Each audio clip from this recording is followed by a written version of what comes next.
Ini giliran perempuan juga tidak mau kalah dalam menciptakan gerakan-gerakan manipulatif,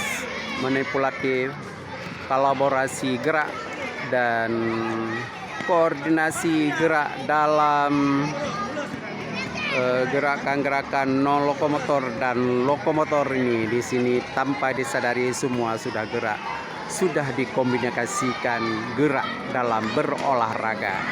Dalam olahraga semua tersimpul dan kesimpulannya gerakan kombinasi itu dan bervariasi gerak juga di sini sudah terciptakan sendiri tanpa disadari oleh anak itu sendiri dalam berolahraga. Semua gerak-gerak dasar dijalankan dengan baik.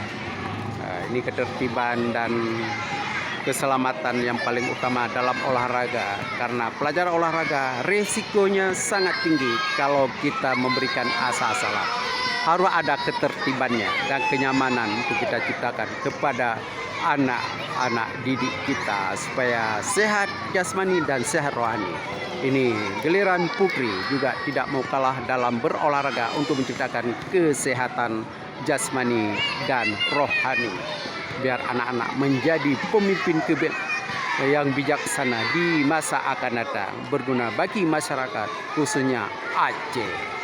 Aceh hebat dalam melaksanakan pendidikan di Aceh. Harus anak-anak berkualitas dan cerdas dan anak hebat. Wassalam, laporan dari SD 62 Banda Aceh.